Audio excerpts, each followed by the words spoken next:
Julian, welcome. It's been reported that Wikileaks has released more classified documents than the rest of the world's media combined. Can that possibly be true?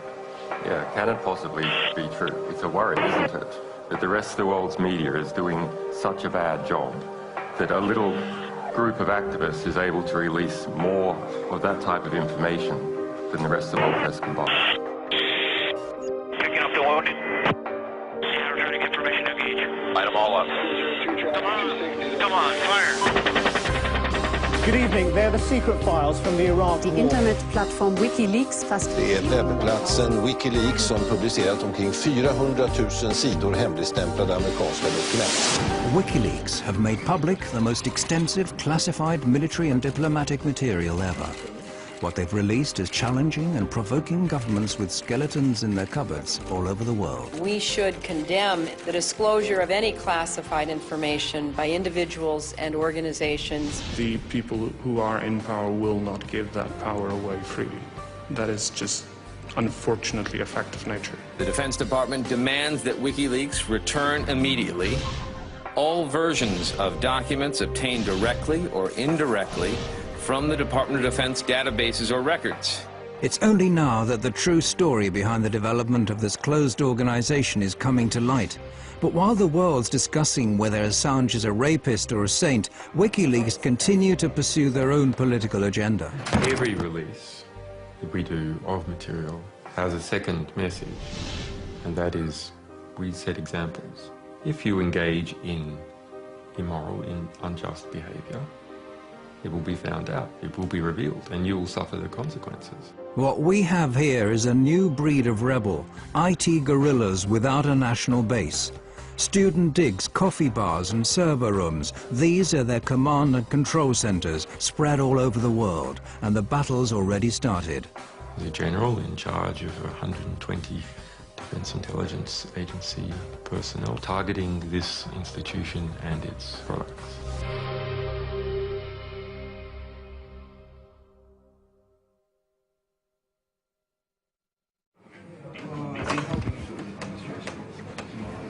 WikiLeaks have become a global force to be reckoned with in record time. It may not be easy to grasp at first, but the release of classified information is just a small step in a long-term political and ideological battle. And that leaking classified information is a weapon and not a means unto itself. The public has a right to know materials, and the historical record has a right to have materials of diplomatic, political, ethical, historical significance. And if something is interfering with that process, we will undo it. He's been called the Scarlet Pimpernel of the computer age. If one were to judge him on his looks alone, you could call him a chameleon, given the frequency of his change of hairstyles during the 6 months we've been following WikiLeaks. But if you look under the surface, you'll soon discover that Julian Assange has been revolting against the powers that be for a long time. As a teenager in Australia, he called himself Mendax and got a name for himself as a highly skilled hacker. By the age of 21, he found himself in court pleading guilty to some 20 different charges of hacking. Yeah, I mean, we had a back door in the US Military Security Coordination Center. This is the peak security for controlling the security of MILNET, the US military internet. We had total control over this for 2 years. The US space agency NASA is one of the victims of the Melbourne computer hacking syndicate. American investigators, including the FBI, contacted Australian authorities with their suspicions. The court was told the men even tampered with the police investigation into hacking at the ANU. The judge, seeing Assange as just an inquisitive young man, fined him a symbolic sum and released him. However, the trial added further fuel to Assange's feelings about the importance of unrestricted information. Together with some friends, he sets up one of Australia's first internet suppliers and gives people with politically sensitive viewpoints a platform from which to publish their opinions. But when one of his customers publishes secret Scientology manuals, this prompts aggressive efforts to censor him.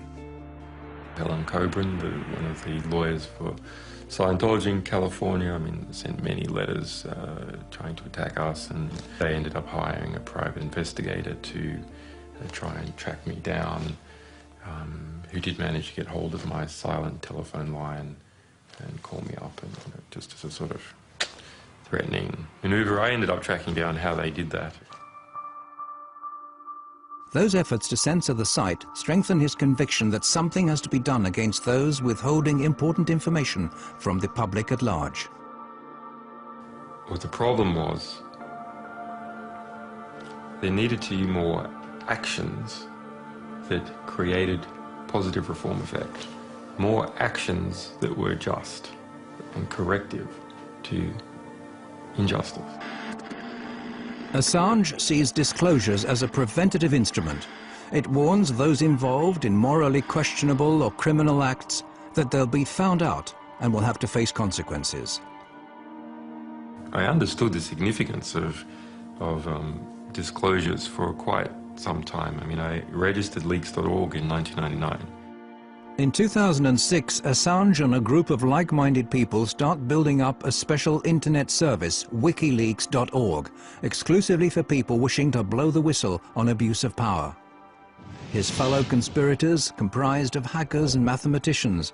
They're located around the world and communicate via a restricted mailing list. From this platform, they start defining their thoughts of building up a worldwide movement to mass publicize classified information. They affirm that this is the most cost-effective political weapon and that they intend to place a new star on the political firmament of man. Any reform that is large-scale must be based upon information, because what else can spread other than viruses? Only information can spread and achieve large-scale reform. Inspired by Wikipedia, WikiLeaks distribute the leaked information to anonymous volunteers to check its authenticity and eliminate any traces of the sender's identity. It turns out that the majority of the general public has neither the time, interest or resources to analyze WikiLeaks material, but there are professionals to turn to. In 2006, we hoped that the general public would write analysis articles collaboratively. And not at all true. WikiLeaks come to the conclusion that media are the only channels that have the resources and motivation required to create a real impact. In 2007, WikiLeaks, in association with the British daily newspaper The Guardian, published evidence of former President Daniel Arap Moi having embezzled massive sums from Kenyan state funds. Shortly after that, they release a report about the Kenyan police's use of death patrols. This disclosure causes a great stir, but as an organization, WikiLeaks continue to remain unknown to the general public.